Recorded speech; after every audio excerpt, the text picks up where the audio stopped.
Welcome to the Victor Emmanuel Nature Tours webinar. I'm Ben Reynolds, host and organizer of the event webinar series. Thank you for joining today's presentation.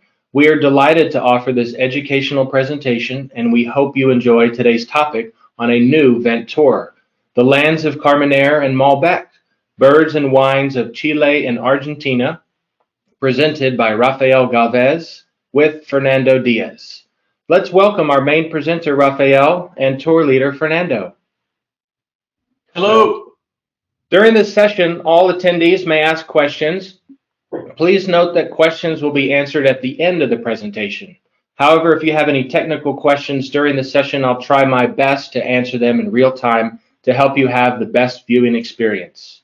This webinar is being recorded and will be available to view on demand anytime at your convenience on our Victor Emmanuel Nature Tours YouTube channel. A link to the recording will be delivered to you in an email tomorrow afternoon. Now, back to our feature presentation. I would like to introduce you all to Rafael and Fernando. Rafael Galvez was born in Lima, Peru, and comes from a long line of cevicheros dedicated to appreciating the rich cuisine of the Peruvian Pacific coast. He has been birding and illustrating birds since childhood, a dual passion that developed when his family moved to Florida. Always with a sketch pad at hand, he has traveled throughout the US, Latin America, and Eurasia in pursuit of birds and leading tours for Vent. He served as a board member on the BirdLife International affiliate in the Republic of Georgia and Audubon chapters in Florida, developing educational and conservation programs. In the Caucasus, he produced retrospective books and catalogs on the works of regional painters.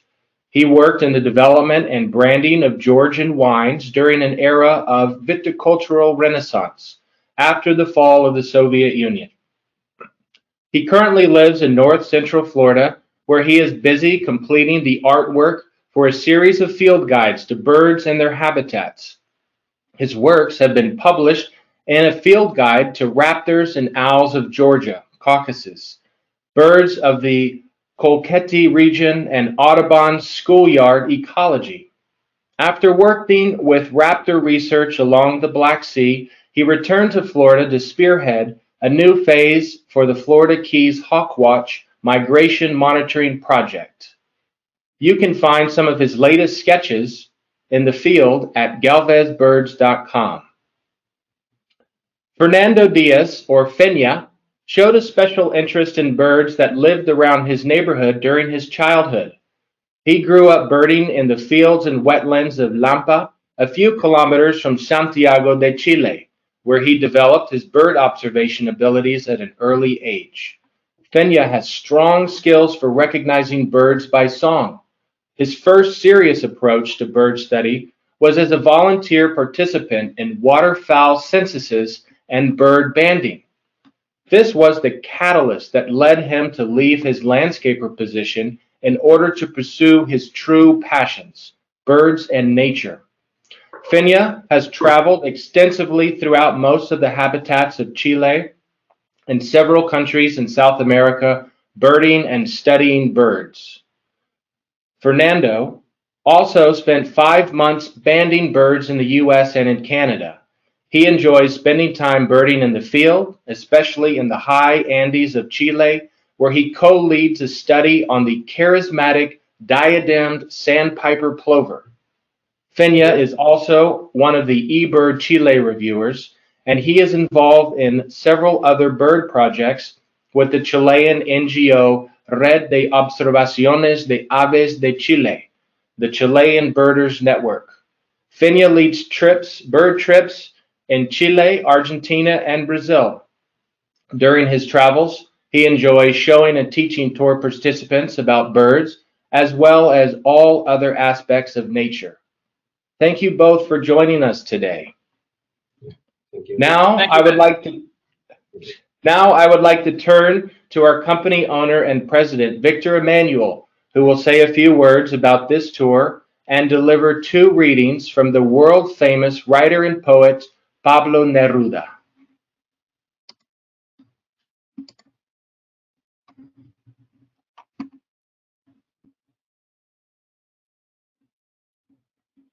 Of all the countries I've been to throughout the world, Chile is one of my favorite for many reasons.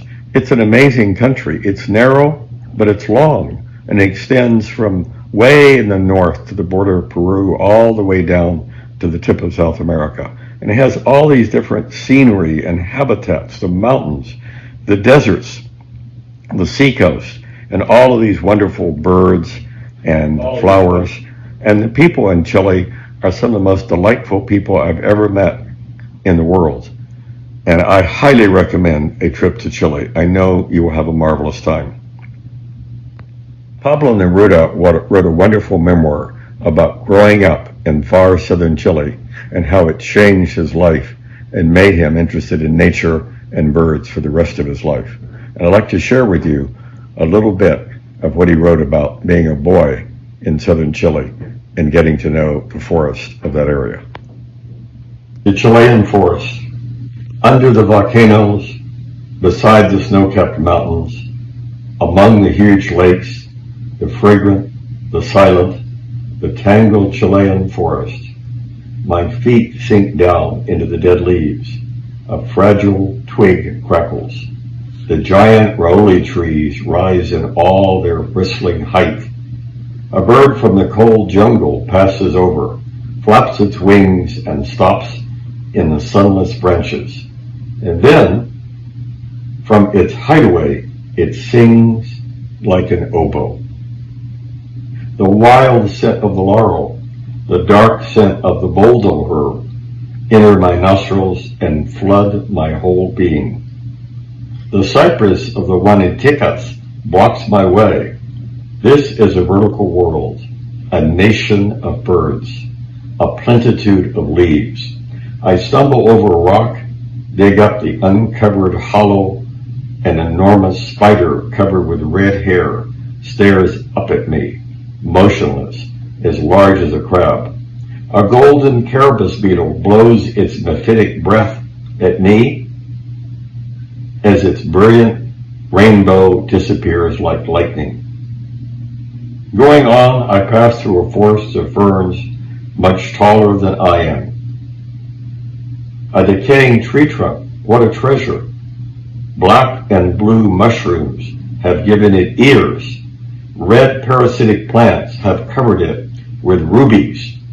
Other lazy plants have let it borrow their beards and make springs out of the rotted body, like a sudden breath, as if the spirit of the dead trunk were slipping away from it.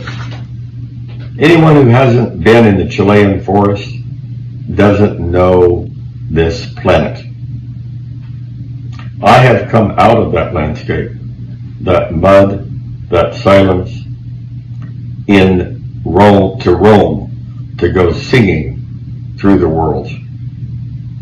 And now I'd like to share with you a poem by Pablo Neruda, one of the greatest poets in the history of the world. This poem is about one of my favorite birds of South America that I remember seeing for the first time with my dear friend, the late Ted Parker. And it's about a bird called the many-colored rush tyrant, a little flycatcher with beautiful colors on it. And here's how Neruda describes it. In the lagoon, the cattail, the wet reed bed, some drops alive and aflame.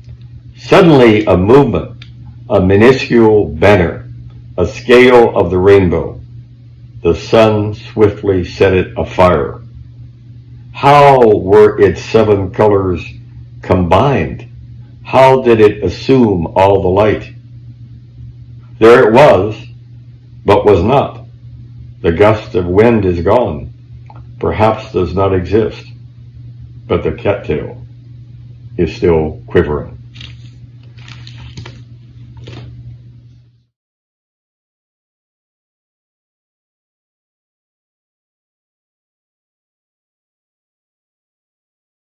Thank you, Victor, for those thoughts and readings.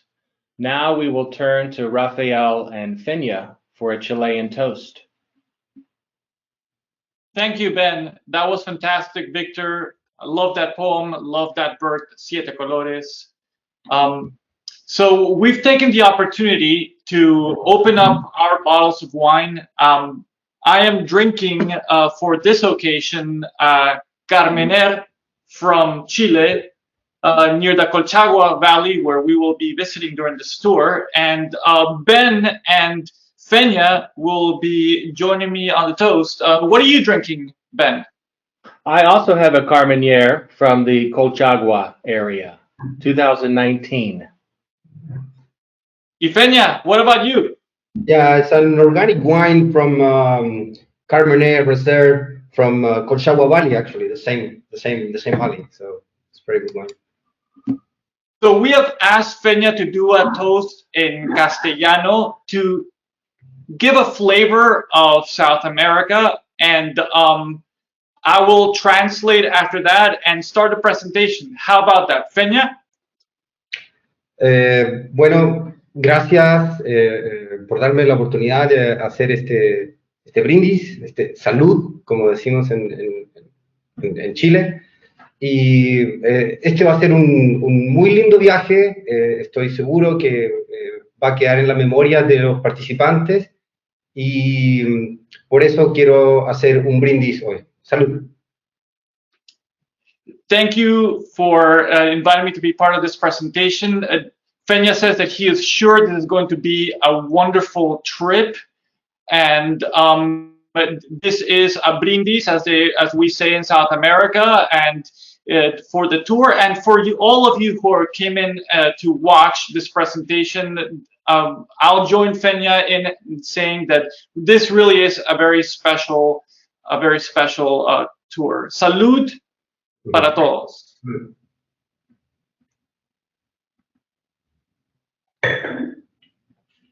All right then. Thank you, Ben. Thank you, Victor. Thank you, Fenya. Hang on to the end because Fenya and I will come back into the camera and answer any of your questions. You will notice that there are also some handouts. The tour description is up on the website. We have a bird list for you. It's an amazing bird list. We also have an outline of the tour with recommended wines. We have worked really hard on that. You can also download that document as well. So let's get started. Yeah.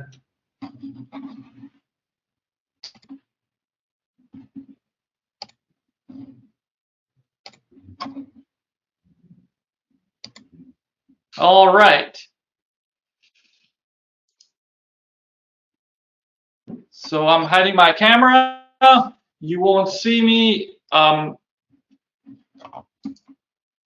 for a while, but I hope you can hear me. All right, so let's get started. So the lands of Carmenere and Malbec, birds and wines of Chile and Argentina. This tour is scheduled for February 28 through March 14 of 2022, next year. Myself and Fernando will be guiding this tour.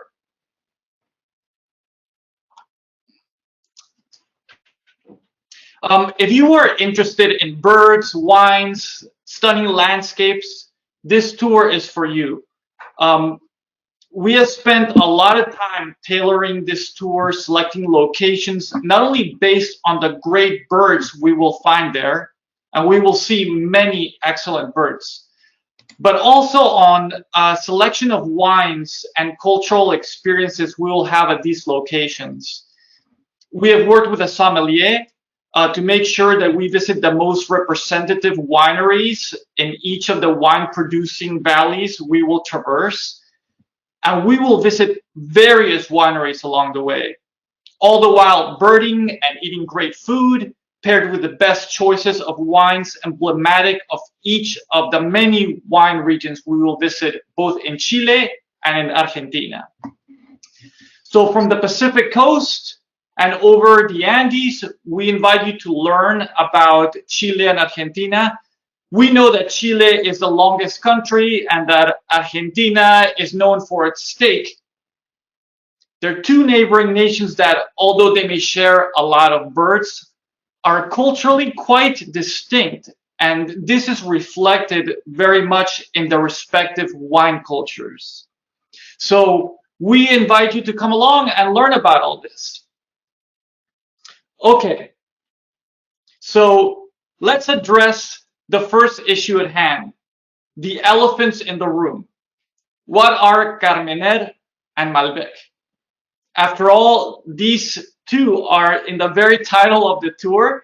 So I will go briefly into this since we could dedicate an entire presentation just to the wines alone. But we have a lot of places to address and many birds to look at. I promise I will show some bird slides very soon. But let's go through this so that you can come along on this journey with me. I will assume that many of you know plenty more about wines than I do, yet I hope that we can learn together through this presentation and when we go on the tour together. I've been learning about wines as a lifelong endeavor, and the process is very much open to personal interpretation, as I'm sure you feel as well. So Carmenere is the most widely produced wine in Chile, and Malbec in Argentina. Malbecs have grown in popularity over the last decades, and chances are that you can easily find a good selection at your local market, and I've tried some. Carmenere is quickly experiencing a similar growth as of late, but it is still widely unknown despite its complexity and diversity in the valleys of Chile.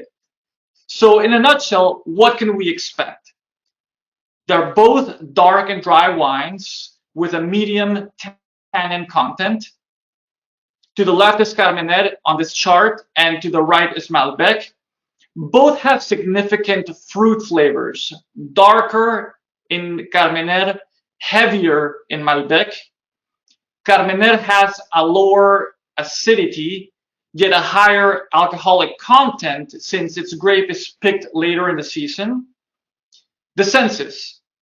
When you pick up a glass of Carmenere, it appears almost black, while Malbec is deep magenta to purple. On the nose, at first, Carmenere offers scents of raspberry and greens, peppers, paprika. Malbec offers redder scents, cherry, raspberry. On the palate, Carmenere tastes of black plum and deeper fruits, with a leathery finish of mild tobacco or even chocolate. Malbec, in turn, tastes of red plums with layers of vanilla and a smoky cedar finish. So these are by no means the only wines we will experience during this tour. Both countries produce a wide range of reds, whites, sparkling wines, and we will have an opportunity to sample many of these. So now let's get on the road.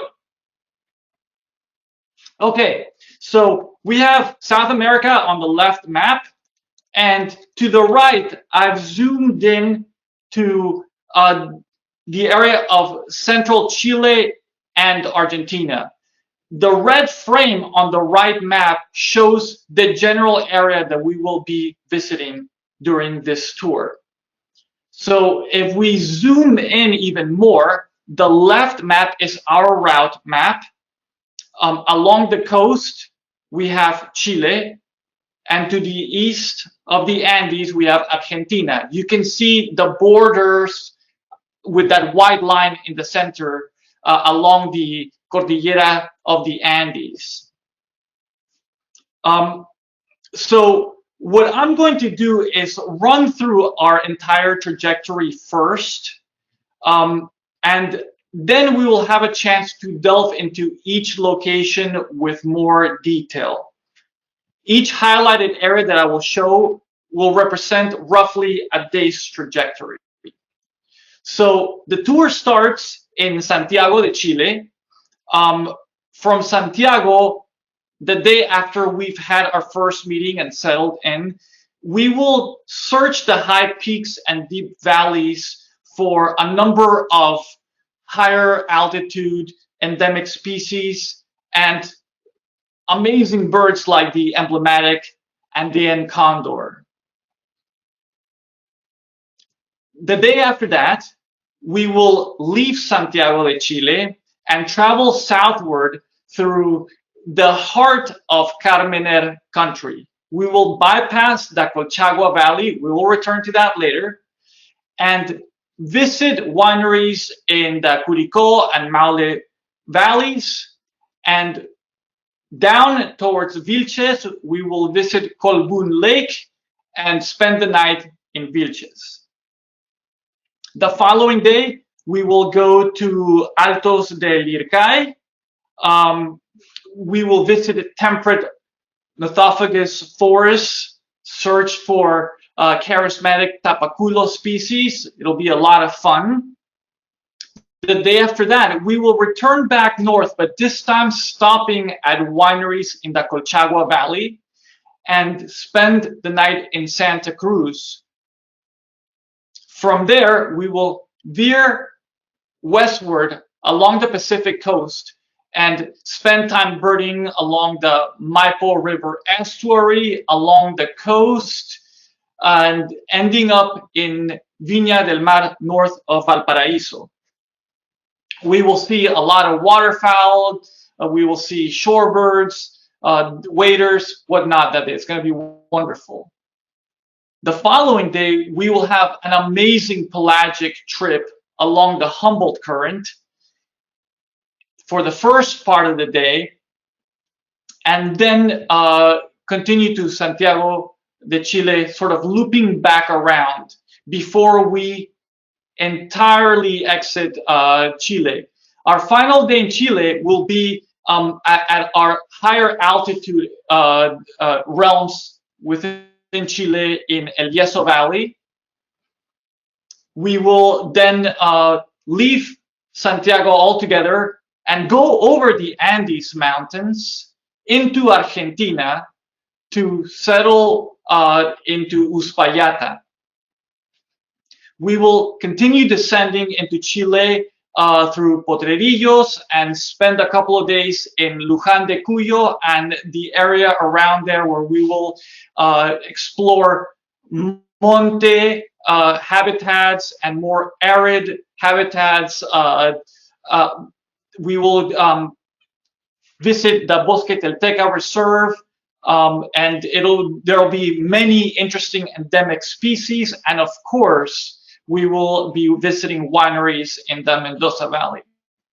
Finally, we will leave from Mendoza on an international flight from Argentina to Chile, where the tour will end.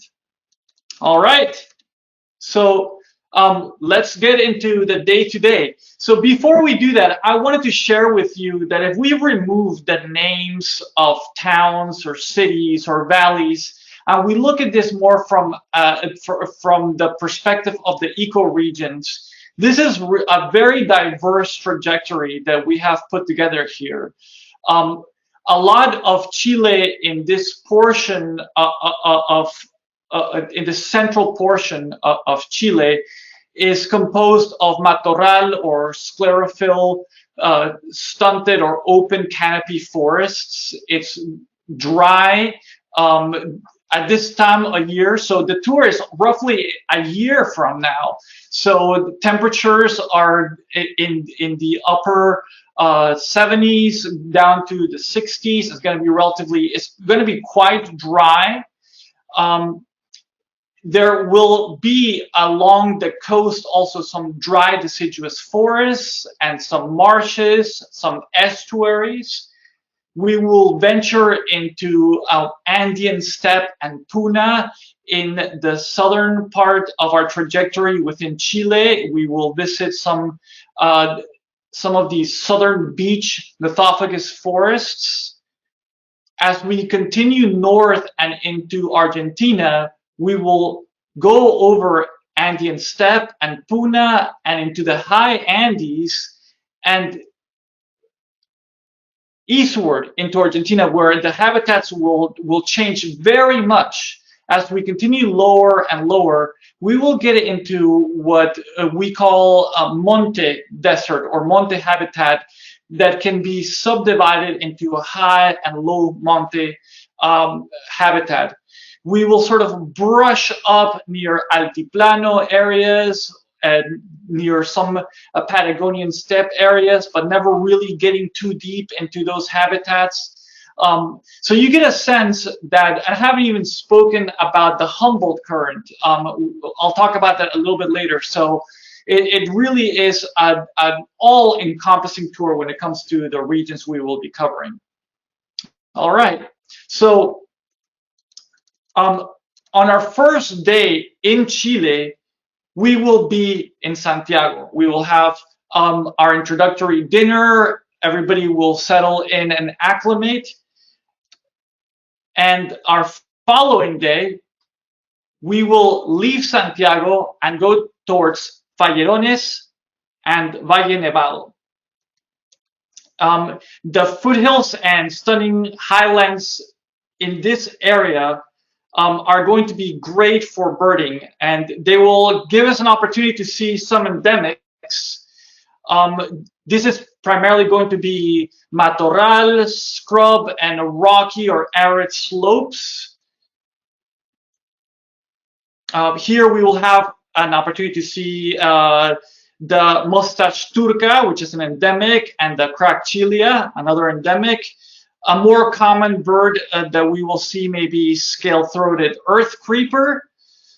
We will also have a chance to see a number of high elevation specialists.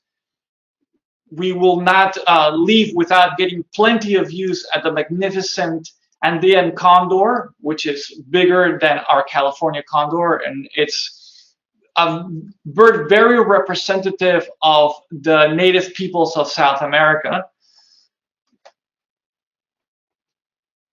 And that will take us on to the following day, when we will leave Santiago and travel southward into the Carmenere region of Chile.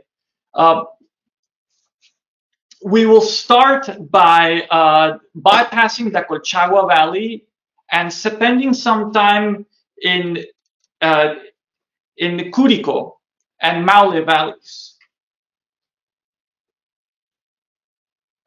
So we will visit the Viña Miguel Torres winery and cellars and have lunch at the restaurant with an excellent food pairing.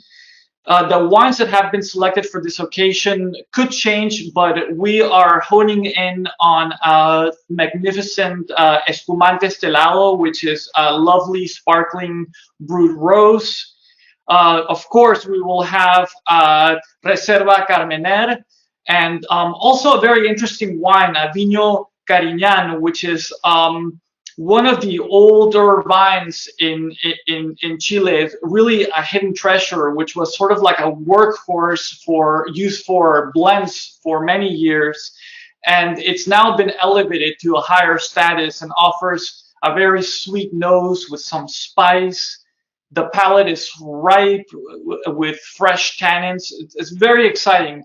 We're going to try some excellent wines throughout this tour. We will have also a tour of the wineries. And maybe at this point, I should pause and tell you the story briefly of Carmenere, because I don't know if you know this, but so the word Carmenere it's derived from or has the same roots as the word carmine. And as bird watchers, we're familiar with a lot of interesting words that denote color. So you may think of the carmine bee eaters of Africa, right? You've heard that word before, which is like an intense red color, right? So the word Carmenere comes from the reddish color that the leaves attain during the fall season, the austral fall season. And there was once upon a time, Carmenere was used in all of the wines of the Bordeaux region in France. But a plague erupted in Europe that nearly destroyed every single grape in the world in the late 1800s. It's called phylloxera, which is a microscopic aphid or louse that affects the roots of the vines. 70% of the vines in France were dead, believe it or not. So Carmenere was nearly extirpated.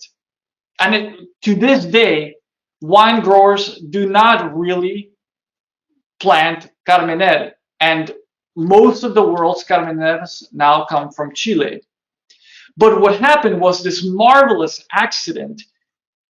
During the 1850s, many grape cuttings were being taken from Bordeaux to Chile, and most of them were thought to be Merlot. But after decades of investigation, it turned out that most of it was indeed Carmenere. And starting the 1990s, Chile owned that and flipped everything around and said, you know what? No, we do not have Merlots here. We actually have Carmeneres, and they've risen to take on to champion Carmenere, and they're the lead exporter in the world. So this day we will also visit Colbún Lake and see a number of interesting waterfowl species, ducks, grebes, waders, and see some wonderful views. We will also have the opportunity to visit a colony of burrowing parakeets, also known as the Trigahue parrot. I prefer the parrot name also because it is more descriptive of this species. We will have dinner at our osteria in Vilches with an informal sampling of local wines, as will be the case nearly every time we sit down to eat.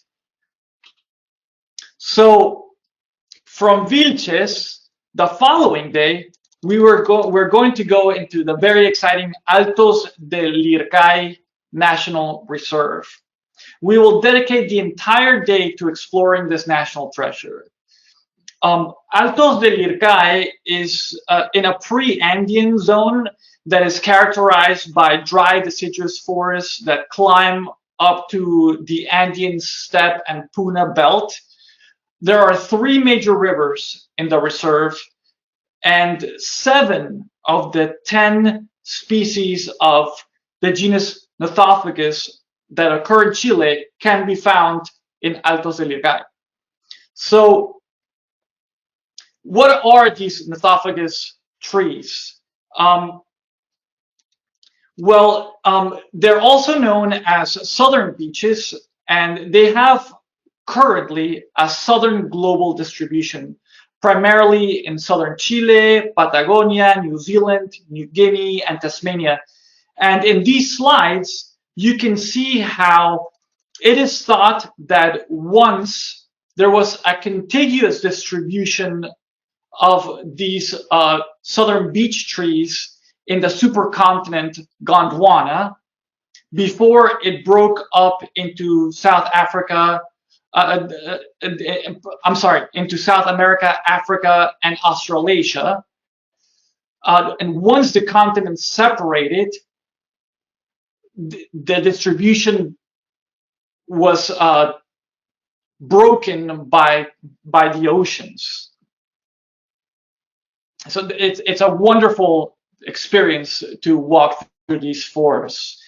And we will be looking for some of the most stunning species of the tour, such as the Magellanic Woodpecker. This is a large woodpecker in the Campephalus genus, same as the ivory-billed woodpecker or the imperial woodpecker. As you can see from these 2 photos, the male to the left with its bright red head is quite different from the female to the right. We will also be looking for the very charismatic and, if I dare say, magical Tapacoulos, the chestnut-throated wet to the left, and the Chucao Tapaculo to the right. These Tapacoulos spend most of their lives deep in the undergrowth. Sometimes they can be quite hard to see, despite some of their bright colors, but their voices just create an aura of mystery in the forest that is unforgettable. Just the voices alone of these Tapacoulos just gets to your heart. And with some persistence, we may eventually see them. So this will be a fantastic experience. This Mer's wiretail and rufous-legged owl are also possible from Altos del Irgay.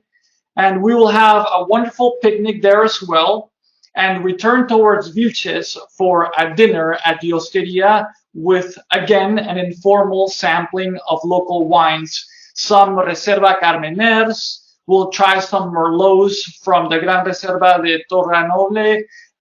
We'll have some Carignan as well, and so on.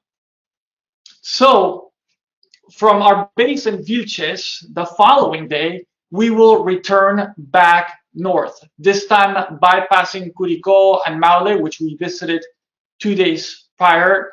And we will be stopping at Colchagua Valley to visit some vineyards.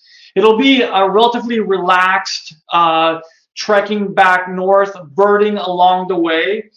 The Colchagua Valley is perhaps the best known area for Carmenere, the best known valley for Carmenere in Chile. And we will be visiting the Viña Viumanent winery with an invitation to tour the vineyards by horse carriage. We will be offered some excellent wines at Viumanent, some Loma Blanca Carmenere, some Vivo Viñedo Centenario, Punta del Viento. I've put together these slides to show the actual, some of the latest vintages of these wines. Of course, availability may change by next year, but these are the wines we're hoping to offer during the tour at these particular locations. We will continue our experience in Viumanent with some relaxed birding in the matorral scrublands near the vineyards, and we will return we'll continue on to Santa Cruz for lunch. So we'll have dinner in Santa Cruz and on to the next day. So our 6th day in Chile, we will continue north and west towards the Pacific coast. This day we will also, in addition to visiting some estuaries along the mouth of the Maipo River, we will also visit the Casablanca Valley, which gives a greater focus on white wines. And we'll end our day north of that in Viña del Mar. So our first stop will be the Maipo River estuary, where scores of shorebirds, waterfowl, seabirds congregate in the mudflats along the coast and the mouth of the river. It's going to be fantastic. It's spectacular scenes with many, many birds to enjoy. In the reed beds, we will look for the many-colored rush tyrant, the same bird that was featured in the poem by Pablo Neruda that Victor read at the beginning of this presentation, El Siete Colores. Magnificent, beautiful little bird.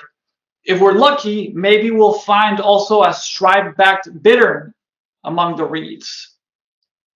If time allows, we may make several stops along the coast between the mouth of the river and Viña del Mar. A number of lagoons, including maybe Humedal Cartagena and others near Algarrobo, may be productive. Sometimes Humboldt penguins are visible near Peninsula Pájaros Niños. The stunning Inca tern should be readily visible, in my opinion, the most beautiful tern in the world. And we will take some time to look for the endemic Seaside Synclotus, an endemic of Chile, may look like a little brown job, but is full of character. These are birds that specialize in foraging on rocky shores along surf-beaten rocky coastlines. Its sister species, the surf Synclotus, is endemic to Peru. So you may have heard about the Chilean seaside Synclotus. We now call it just simply the seaside Synclotus.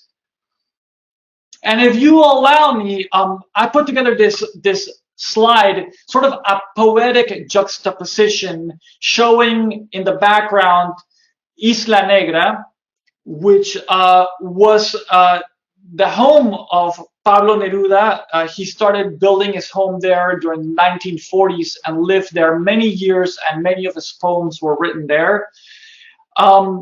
And I've juxtaposed it with some of the imagery featured in a recent book on his bird art, on his art of birds. And I'll show a link to that at the end of the presentation.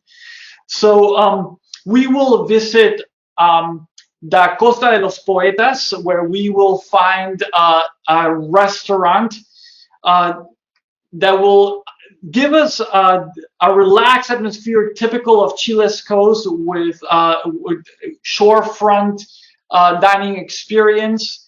I'm going to name some dishes. I do not want to turn anybody off if you don't eat seafood or meat, because you will find that during this tour, we're going to have some excellent dining. There are going to be opportunities for everyone to be included, whether you are a vegetarian or you have other eating limitations. We are ready for you. So you may want to try the seafood of the coast of Chile, which is spectacular, like a caldillo de congrio nerudiano up at the top left, which is a cusk eel broth, or trucha de al tomatillo to the top right, which is sea trout with some tomatoes. One of my favorites as a kid, bottom left, machas a la parmesana, which are these Humboldt Current clams, which are very particular and very, very tasty. Or we could finish with a postre of espuma de mar, this dessert sea foam, bottom right. I hope I'm not making you hungry. I'm getting kind of hungry myself. So during the afternoon of this same very day, we will visit the coastal valley of Casablanca and enjoy a premium tour and wine tasting along the Viñas Casa del Bosque, which offers a greater variety of white wines. We may try some select Sauvignon Blanc or their Pequeña Reserva Chardonnay. It's beautiful atmosphere, quite different from what we would have experienced more inland and south of that, and just broadening the diversity of wines we will have experienced. So after that, we will continue on north to Viña del Mar, north of Valparaíso, and the following day, we will have a spectacular pelagic experience into the Humboldt Current. This will be a memorable experience for all, especially if you are a seabird enthusiast like I am. So the Humboldt Current is an offshore current of colder water that runs along the Pacific from southern South America, along the coast of Chile, Peru, and veering westward off Ecuador into the Galapagos Islands. And that is why we have penguins in the Galapagos Islands. We plan on spending, starting early in the morning, about 6 hours aboard a comfortable boat specialized for these pelagic trips, venturing out 10 or 15 miles into the coastal current, following the masses of congregating marine life.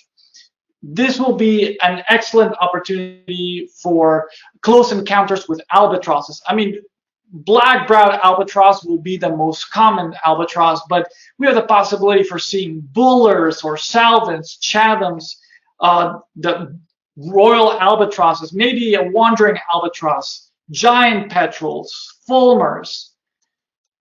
Wide range of petrel species are a possibility, as are shearwaters. There's a pink-footed shearwater here in the bottom left, Buller's albatross in this slide to the right, and quite common perhaps will be the Peruvian booby here on the top left. We will have lunch in Valparaíso at a dockside restaurant, again experiencing some wonderful coastal Chilean food. And we will return to Santiago for the night.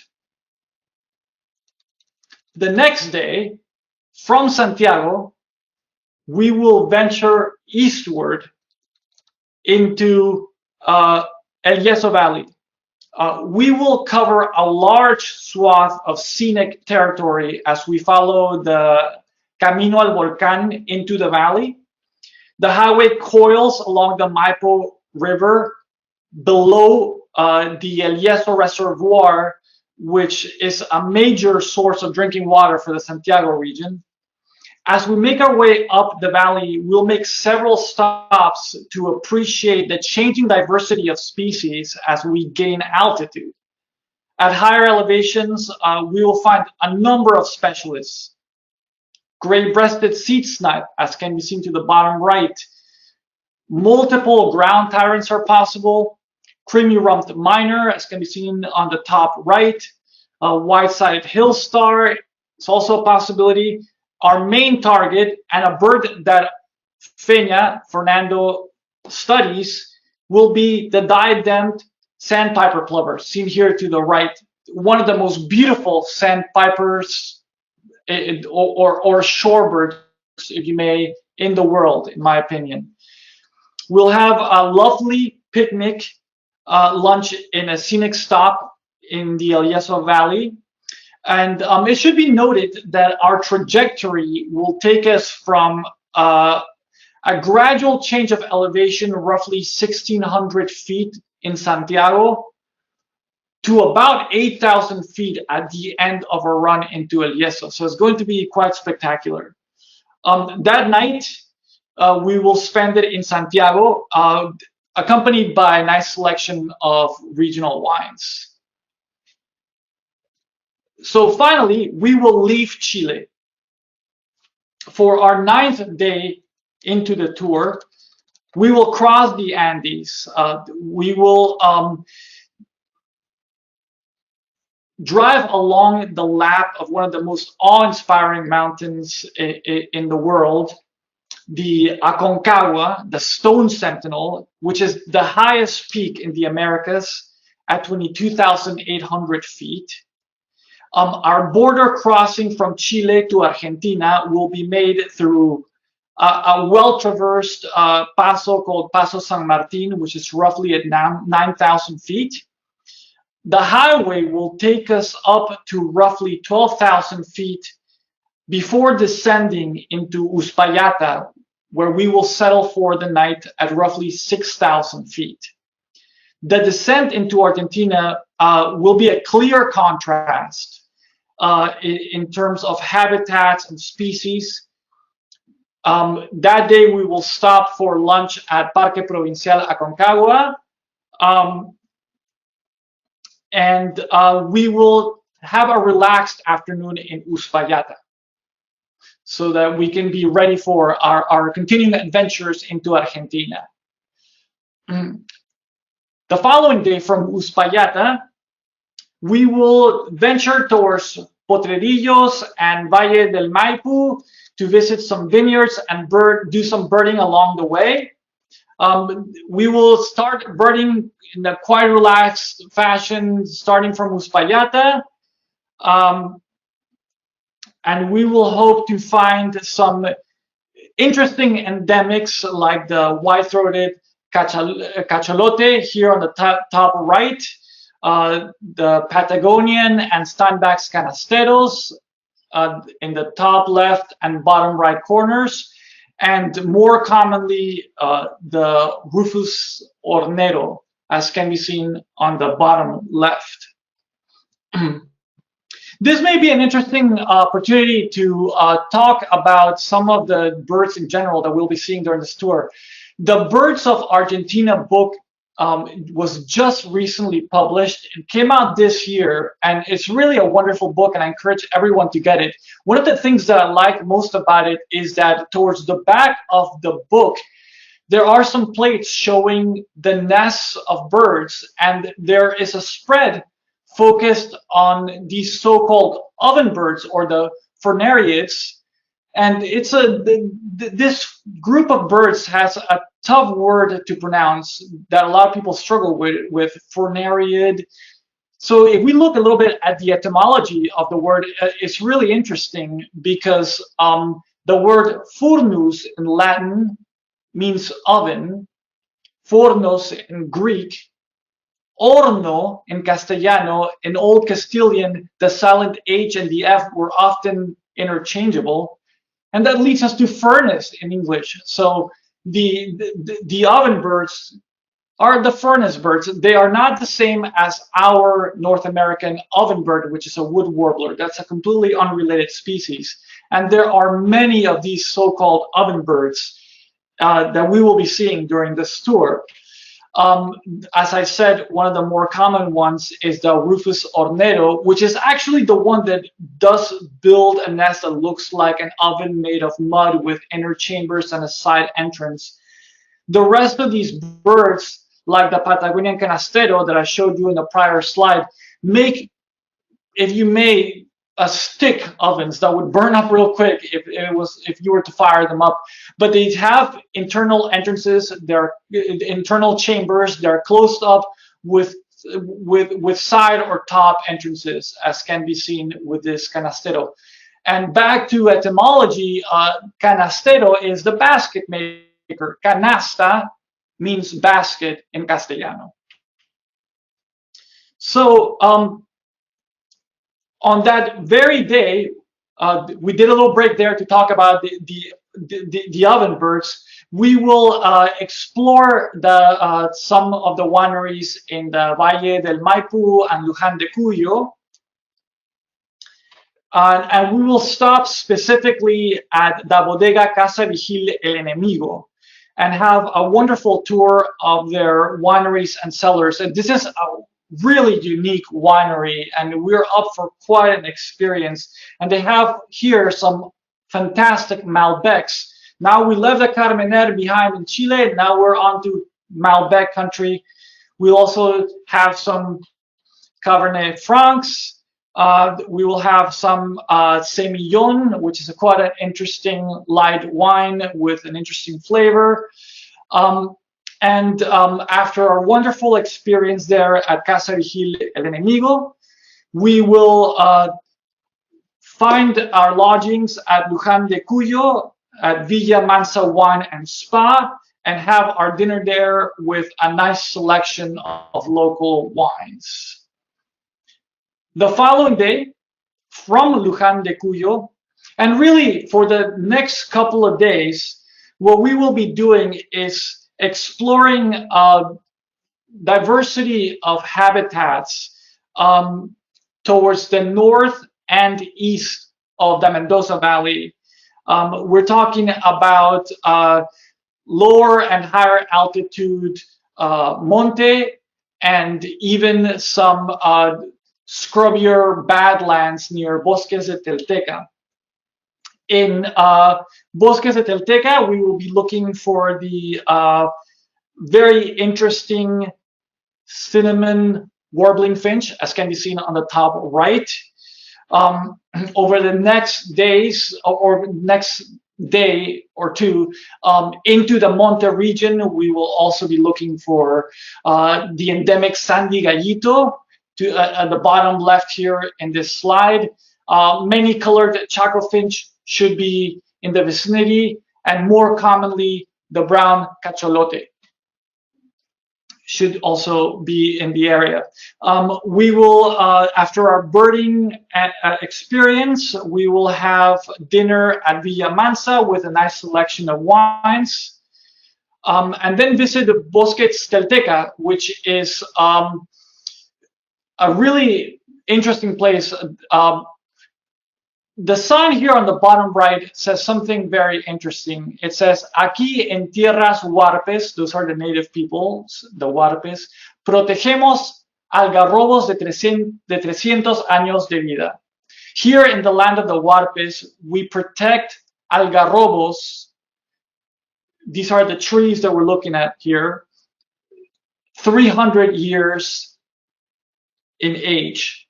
The algarrobos are in the Prosopis genus. The telteca is the fruit of the algarrobo, and we will be exploring these areas to find birds, or maybe a culpeo fox, as can be seen on the left bottom, will be in the vicinity as well. And finally, for our final day, which will be a more relaxed day, with some birding, of course, we will visit Bodega Catena Zapata.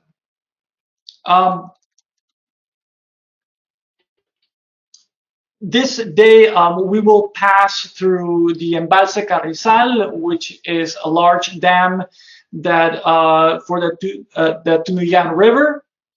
And at the Bodega Catena Zapata, we'll have a wine tasting tour with food pairing.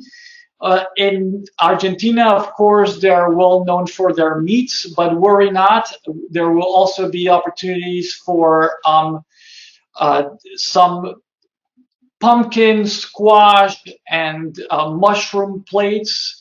The Bodega Catena Zapata is really a spectacular structure. They also call it the Pyramid Winery, as you can see.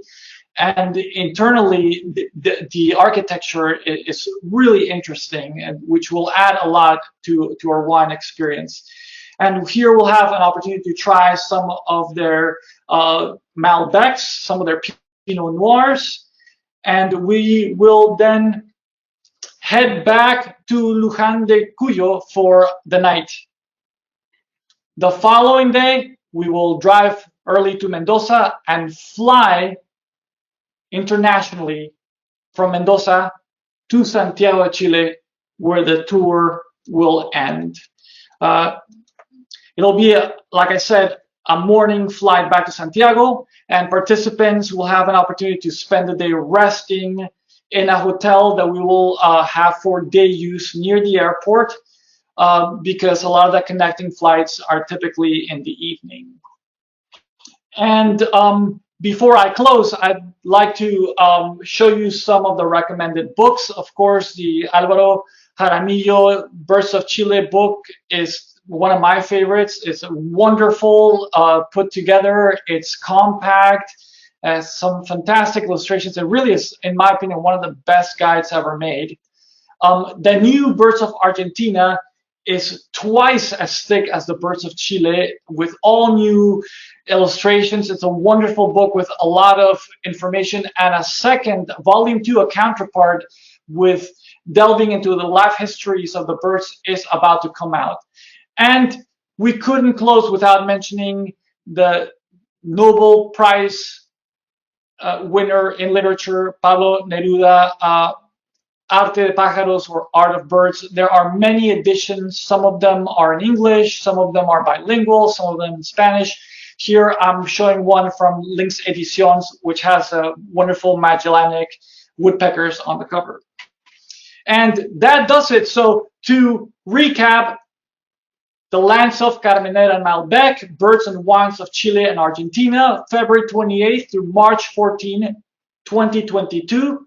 It's with me, Rafael Galvez, and Fernando Diaz, who you will see in camera in just a second.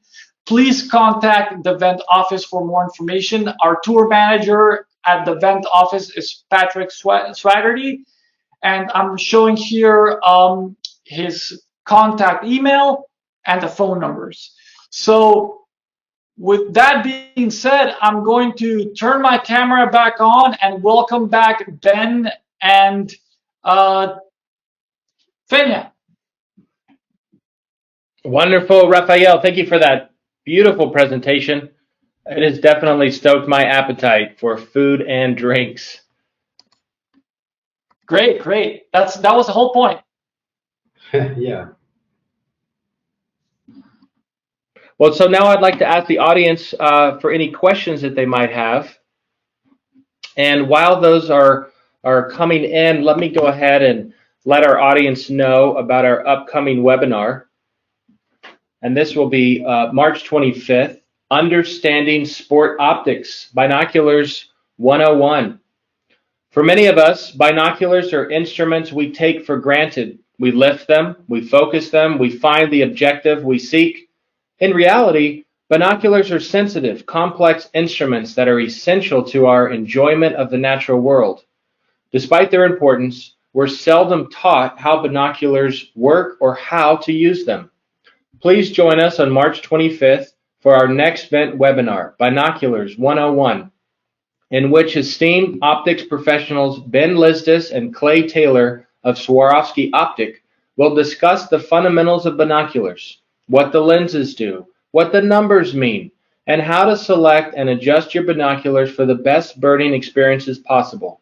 In this informative presentation, Ben and Clay will demystify optics and answer your questions about this most important tool for bird watchers.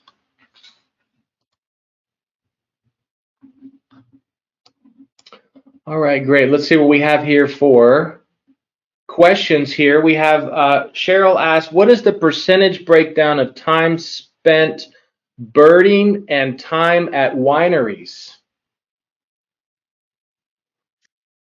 Well, we have worked really hard to make sure that every day has a balance between the two.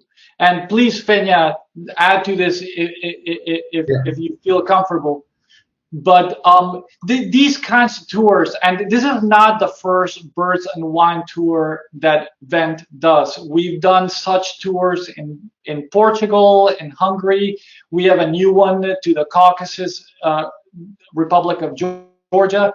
And we're putting a lot of effort into making sure that those that are interested in really focusing on birds will come out having a fantastic experience. But those that would like also a more relaxed atmosphere and get more of a cultural element of the countries we're visiting will walk away with a wealth of experiences. Great. Big Sue Arnold says, a big smile and hello to Nando. She was on the Chile trip. Yeah. Hello, Sue. Wendy asks, is this a wine buying trip as well as tasting? If so, in general, how would that work for shipping? Benya? Sorry, it's the question about how many bottles you can bring to the house. Yeah, and how would that be shipped? Like, what is the safety protocol of, would they put boxes of wine together and take them on the airplane, or could they ship it with FedEx or UPS, for example, international? I think there is certain regulation from every country. So, but we will explore how the states, it's how the people come into the state, it's allowed to bring it. So I am not sure really now. But one of the things we saw, it's when we finish the Chilean part, we can save the bottles in Chile, and then we will drive to Argentina. So we will collect the wines you decide to buy in Chile, and then you can fly home with all of them. But I think there is some kind of regulation where you can put in a special bag the bottle and then cross the border. This is definitely something that we will be prepared to deal with well in anticipation of the tour. And I'm glad you brought up this question. And we will give you updates in terms of what we find out, but we will be ready to tackle this issue because I'm sure many folks will be interested in that. Stephanie wants to know, what is the price of the tour? And I know that you're working with Patrick on this. Some of the aspects of the tour have not yet been priced, so it might be the case that the official price isn't published until April. but can you say more about that, Rafael? Yes, please. If you can all be patient with us. This is a tour that is not something that we just suddenly came up with. We've been working on this for a long time, and all the pieces are coming into place. We already published a tour description and map on the website, and we are just about ready to publish the itinerary, and there'll be details about the pricing and all of that. So please bear with us, and we'll definitely send you updates once we have that up on the website. Wonderful. Florian asked, what's the most impressive birds that you've seen on this tour? Wow. Wow, it's a difficult question, I think, but I don't know. It's an albatross, I guess. It's one of the albatross. You can't go wrong with an albatross. Yeah. Or the Tapacoulos, the wets are amazing. They really are. Just hearing them. The Magellanic Woodpecker is enough to cover the price of the tour alone. It's just such a spectacular bird. I mean, the list goes on and on. The Siete Colores, the many-colored rush tyrant. Wonderful. Andean condor. Andean condor, which is the famous bird in the whole Andes, or the diadem sandpiper plover. Those species are beautiful. So we have a plan for good birds. Wonderful. Well, I think we have time for 2 more questions here before we wrap up today's presentation. I want to thank you both for your presentation and the answering of the questions. Thank you, Rafael and Fenya. And I would also like to thank all of our audience members for attending today's event webinar. Florian also wants to thank you for the presentation. It's wonderful. And we have a question here from Ray that says, what culture other than wine and food will we experience? Fenya.